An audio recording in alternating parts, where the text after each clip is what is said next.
Bienvenidos a Con Todo y Pensini por Producción. Les deseamos muy buenas tardes aquí en vivo y directo del estudio 3 de la Florida, aquí en Caracas, Venezuela.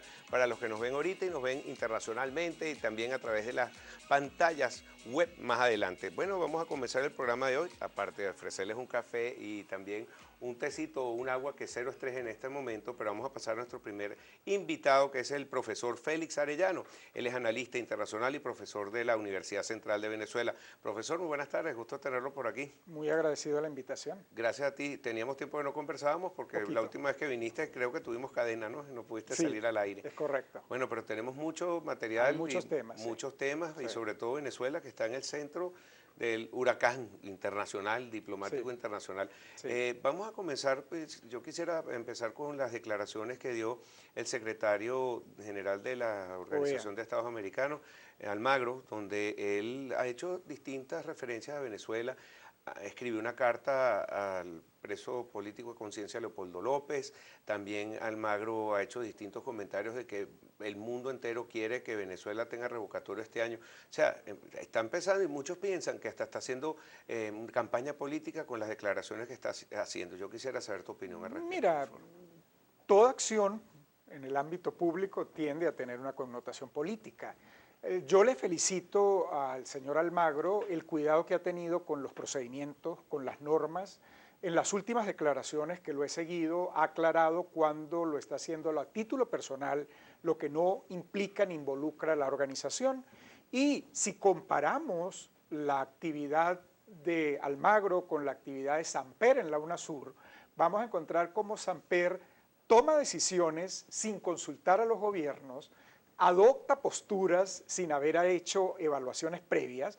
Aquella idea que puede tener algo de positivo, pero también algo de arriesgado y aventurero, de nombrarle un grupo de expresidentes para el diálogo en Venezuela, eso no fue producto de un debate al interior de la UNASUR.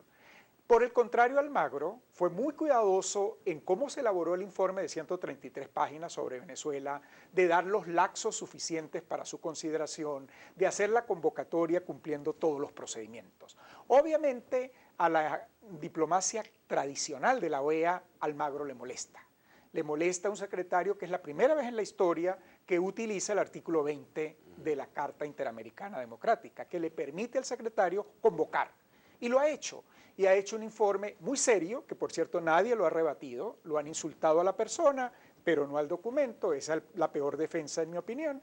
Entonces creo que ha realizado una labor muy respetuosa de la normativa y de la organización, y no puedo dejar de decirlo, una labor en favor de la democracia y de los derechos humanos del hemisferio que es dignamente admirable. Claro, antes de empezar el programa estábamos hablando de las virtudes o no de las redes sociales, pero estamos viendo que personajes como Almagro y distintos políticos están utilizando la red Twitter para mandar mensajitos. Absolutamente. Y se toman como que son una declaración formal y son titulares al día siguiente en la prensa internacional. Y tiene que manejarlos con mucha prudencia. Allí el cuidado de las redes es que hay la expresión de que a veces las redes enredan. Pero tiene que tener mucho cuidado un secretario de una organización que depende de 34 jefes, 34 embajadores, 34 gobiernos, las palabras que está usando, y hay que ver el cuidado que ha tenido Almagro en eso. En la última entrevista, toda vista en el hemisferio que le vimos recientemente, fue muy cuidadoso en decir que eran comentarios a título personal que no comprometían a la organización. ¿Qué está pasando con la Carta Interamericana Democrática de la Organización de los Estados Americanos? Porque no se ha pronunciado más, simplemente se salió un documento de 15 países que estaban a favor de que se llevara adelante el revocatorio este año en Venezuela. Yo creo que la Carta se inició y los gobiernos están demostrando debilidad en profundizarla. La Carta se inicia cuando se asume el informe de Almagro, se considera el informe de Almagro y se entra en la primera etapa. Yo creo que sería necesario una nueva convocatoria del Consejo Permanente, dado que los acontecimientos no han mejorado en Venezuela, creo que lo contrario, ha habido un deterioro cada vez más marcado. Habría que tomar las 133 páginas y ahora agregar una nueva sentencia del Tribunal Supremo en el que prácticamente quiere cerrar la Asamblea Nacional, en el que desconoce el trabajo de varias sesiones. De 7 sesiones. es una cosa inaudita. Nadie en el mundo puede imaginarse una cosa de esa magnitud. Porque no habían convocado con 48 horas de anticipación a la bancada oficialista, pero hasta yo sé que los martes y los jueves es que se está Absolutamente, debatiendo. absolutamente. Además, si no quiero darme por convocado, busco todos los mecanismos. Yo creo que el informe de Almagro habría que actualizarlo de nuevo, pero los gobiernos algunos gobiernos, porque Paraguay es todo lo contrario, algunos gobiernos están demostrando debilidad en el respeto de las instituciones y el respeto de los acuerdos. Las cláusulas democráticas no se adoptaron para adornar un arbolito de Navidad, se adoptaron para utilizarlas y están muy bien diseñadas. Yo las perfeccionaría en el tiempo, pero tienen un diseño original muy positivo que tanto en el Mercosur como en la OEA incluye una primera fase que es de diálogo, consulta y negociación. Allí no se está hablando de sanciones, allí no se está hablando de expulsiones, allí se está hablando de hablar con el gobierno que está presentando problemas para que trate de superarlos vía el diálogo. Yo creo que si la OEA retoma de nuevo para ir avanzando en la carta, en el caso venezolano, habría que acelerar, equilibrar la comisión de los jefes de Estado. Yo creo que a esa comisión hay que equilibrarla con otros representantes. Voy a ser optimista en que el reto al expresidente Zapatero es importante. Creo que trata de hacer una labor en beneficio de todos los venezolanos, pero ha tenido declaraciones delicadas, indiscutiblemente ha tenido una tradición de respaldo al proceso y lo pone muy de parte de una de las dos visiones. Claro. Ahora, también Luis Almagro dijo recientemente, y a través de la carta y a través de la red Twitter, que en Venezuela dijo enfáticamente que no había democracia y que se había violado el Estado de Derecho. Y eso fue por la sentencia que corroboró el Tribunal Supremo de Justicia, que la apelación la rechazó y le dejaron los 14 años, sobre todo por todo lo que ha sucedido alrededor de este turbio proceso y todo lo que han dicho los fiscales y todos los involucrados con este caso. Eso no puede revertir en contra de él hacer una declaración así, decir que hay injerencia por parte de la OEA en Venezuela. Mira, yo creo que si el secretario no identifica las situaciones críticas en la región, pues no está cumpliendo su labor. Ha alertado sobre la situación de Nicaragua, donde también se ha eliminado, se han excluido a unos diputados de su Congreso Nacional. Incluso llegó a alertar sobre la necesidad de ser muy cuidadosos y muy rigurosos en Brasil en el respeto del ordenamiento constitucional, porque de lo contrario pudiéramos estar, sí, enfrente a una acción política irregular contra la señora Dilma Rousseff. Pero veamos el caso brasileño, lo cuidadoso que han sido las instituciones, los laxos, cómo se han respetado rigurosamente y ya están entrando en su fase final. Obviamente a los que apoyan esos grupos políticos, pues no quieren que eso se desarrolle o que eso se lleve a cabo, pero eso está consagrado en la Constitución. Allí viene el caso de Paraguay, que se hablaba de que el juicio al expresidente Lugo había sido un juicio exprés. Bueno, pero es que la Constitución paraguaya contempla la posibilidad de un juicio político muy breve. Por su parte, la brasileña contempla un juicio político muy largo. Quizás es demasiado tiempo para una economía y para un país, pero creo que también allí el secretario Almagro ha sido cuidadoso de alertar al Brasil sobre la necesidad de que se respete el ordenamiento Ahora, ¿qué está pasando en Brasil? Porque ya en pocas horas se puede saber cuál va a ser el destino de Dilma Rousseff, si va a seguir en la presidencia de Brasil o no. Mira, todo indicaría que políticamente ya existe la mayoría para que voten en el Senado en contra de la presidenta. Ahora, hay algo paradójico. Hay algo paradójico que es que yo creo que los casos más graves de su presidencia no son los que están en este momento en la agenda. Los casos más graves son los que se han venido informando o descubriendo progresivamente con la investigación del caso de Petrobras, de Odebrecht, etcétera, donde ha aparecido unos manejos muy directos de los grupos políticos, del Partido de los Trabajadores y del papel del Ejecutivo en sus relaciones internacionales. El tema de Mercosur, porque por una parte Venezuela se asignó la presidencia pro tempore, hizo su bandera aquí, junto a Uruguay ayer convocaron a los otros 3 países, dijeron que no, estuvieron solos Venezuela y Uruguay, pero por otra parte también están tomando decisiones sin convocar a Venezuela, no sé si participó Uruguay o no, con Argentina, Brasil y también Paraguay. Sí. Entonces, por favor, ¿qué está pasando ahí? Bueno, estamos ante un hecho absolutamente inédito. Sí. No hay ningún reglamento que indique qué pasa en una situación como esta, porque nunca se imaginó un organismo de integración que esto iba a ocurrir, porque entre las paradojas... Un organismo de integración. De integración. Porque entre las paradojas tenemos el caso de que es que la presidencia es irrelevante, es algo simbólico. La presidencia cuida de dar el derecho de palabra, que por cierto el presidente en la reunión de la OEA, que es Argentina, lo hacía muy mal, le quitó la palabra al representante de la Secretaría, eso es lo que no debe hacer un presidente, pero esas son las funciones, es dar la palabra, es cuidar que el calendario de reuniones se cumpla, en eso le ayuda enormemente la Secretaría General, en el caso de la OEA en Washington, y en el caso del Mercosur, la Secretaría Técnica con sede en Montevideo. Es una figura simbólica, alguien tiene que decir se inicia la sesión, alguien tiene que dar el orden de palabra, llamar la atención si alguien se altera, servir de equilibrio y de mediador, esa es la función de la presidencia. No tiene poderes especiales, no puede aprobar absolutamente nada sin el debate de los miembros, por eso es que decíamos hace unos minutos cómo sorprende a un Samper adoptando decisiones sin haberlo debatido con el grupo. Entonces, en algo simbólico, irrelevante como es la presidencia, ha generado el tsunami. Pero ahí viene la otra reflexión, esto era inevitable que el tsunami iba a venir, porque desde que Venezuela entró hay una contradicción muy profunda entre Venezuela y el Mercosur. Entra de una manera irregular, ilegal prácticamente, entra afectando los derechos y los intereses de un miembro pequeño, como fue el caso de Paraguay. Fue necesario suspender a Paraguay para que Venezuela pudiera entrar. Algunos lo dibujan que entró por la ventana, otros dicen que ahora va a salir por el sótano.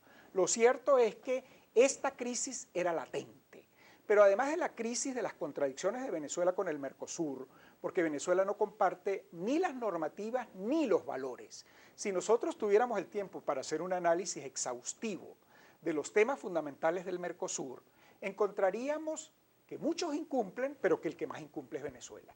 Mercosur es un modelo suscrito en el año 91 a través del Tratado de Asunción, es un modelo de mercado, de apertura de mercado, de apertura entre sus miembros y de respeto al comercio y al mercado internacional, de respeto a la propiedad privada, a la inversión extranjera. Esa es la esencia del Mercosur.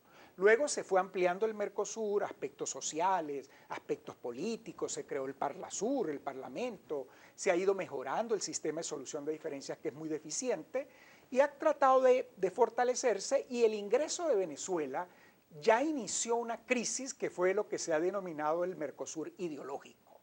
Se empezó a exacerbar el discurso, a cuestionar el mercado, a satanizar el libre comercio, a cuestionar los Estados Unidos, pero los 4 restantes, que eran los fundadores, acompañaban el discurso, pero no lo aplicaban.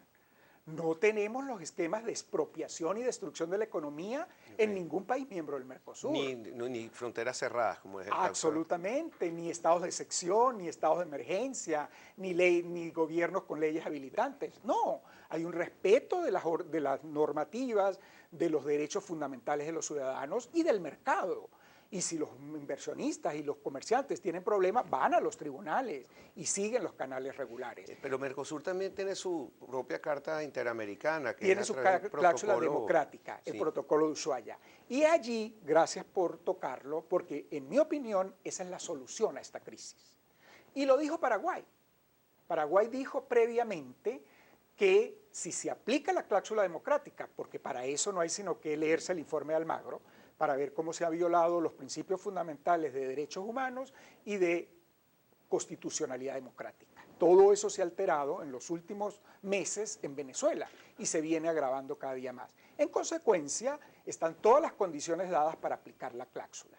Pero aquí viene otro elemento que es el que el gobierno de Venezuela no quiere resaltar, que es que en Mercosur priva el principio de la unanimidad. Un país que se oponga, la decisión se paraliza. Uruguay no comparte aplicar la cláusula democrática de Venezuela, así que ese camino no pareciera, tampoco Argentina la ha apoyado efusivamente. Claro. Pero Venezuela insiste que le corresponde a la presidencia, porque lo único que dicen los reglamentos en materia de presidencia es que es el orden alfabético. Que es el orden alfabético. Pero y que es por 6 meses. Profesor, que es simplemente para un orden, es así como que tú tienes unos amigos que se reúnen, porque en esto, si no corríjame, en estos concursos de diplomáticos, la gente toma decisiones, nos llamamos, mira, vamos a llegar allá y yo te presto 100 bolívares y tú me los devuelves en 3 meses, pero eso lo único que llega allá es uno a firmar. Entonces uno va como el brindis y está todo el mundo de acuerdo, pero entonces ahora resulta que se volvió como un debate y que ya no hay ese lenguaje diplomático, que antes era en francés, era de altura, ahora son puros insultos. Cambió la diplomacia en el mundo. Vamos a aclarar, el insulta es el gobierno de Venezuela. Ok, pero es una cosa nueva. Ningún otro gobierno, es que yo creo que desde hace varios años la comunidad internacional ha debido poner reparo a Venezuela. Los países que están en un foro tan importante como las Naciones Unidas y oyen la palabra azufre han debido retirarse de esa asamblea, porque hay que respetar las instituciones y hay que respetar a los seres humanos y a la diversidad. Entonces solo respetamos a los que piensan igual que yo. Eso no es democracia, ese no es el mundo de las relaciones internacionales.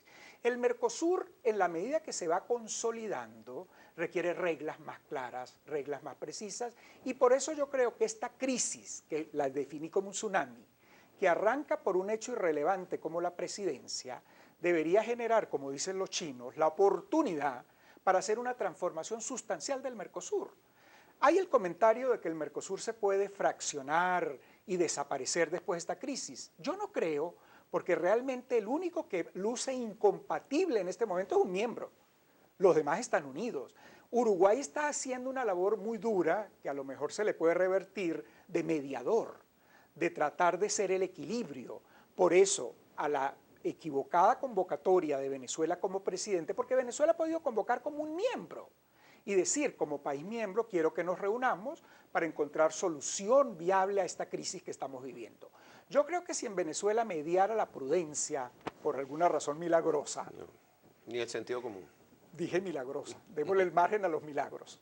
Si reinara la prudencia por una acción milagrosa, insisto, Venezuela podría llegar y decir, superemos el tema de la presidencia, no la voy a ejercer, pero pido a cambio un plan de transformación del Mercosur. Ahora, decir eso implicaría también un cambio en modelo venezolano. Claro, es muy difícil. Volvemos a la crisis humanitaria. ¿Y entonces qué va a pasar? ¿Mercosur queda congelado? Mira, yo creo, una de las hipótesis que está circulando más es la idea de una presidencia colegiada, donde Venezuela va a estar dentro de esa figura colegiada. Eso administrativamente puede ser un poquito complicado, pero insisto, buena parte de la tarea la hace la secretaría, el director secretario. Ese va a tener más trabajo, porque el director secretario, cuando hay un presidente, se comunica solo con el presidente, para decirle, mire, ya tenemos la agenda lista, el salón está preparado, y el presidente da el play. Ahora va a tener que comunicarse con los 5.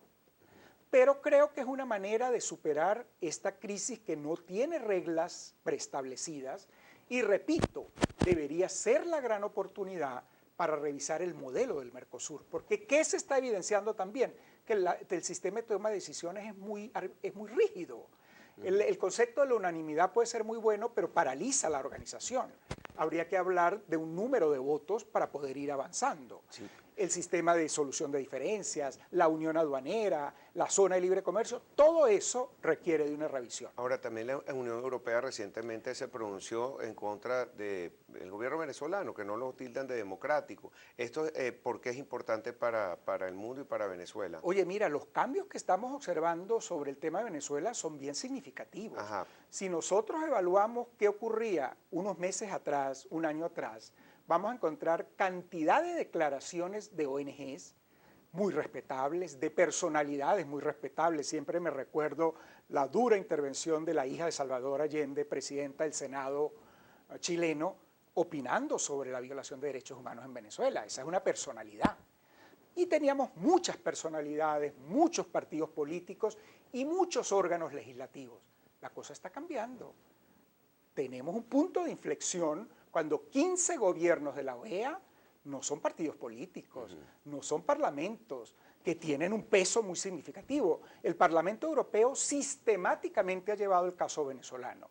Y eso hay que agradecerlo, porque esa es una forma de respetar y de defender algo tan preciado como los derechos humanos y como la democracia. porque eso es lo que está en juego. Y los congresos en el mundo se apoyan y se Absolutamente. defienden, porque si uno pasa en uno y lo permiten, entonces la Por eso representación legislativa... alarma la situación de Nicaragua también. Y es la mejor se representación de la soberanía. Absolutamente. Que ya los gobiernos, que era la expresión aquella que entre bomberos no se pisan la manguera. Estos gobiernos, 15, que con unos 2, 3 más, ya es la mayoría que se necesita para aplicar las medidas duras. Así es.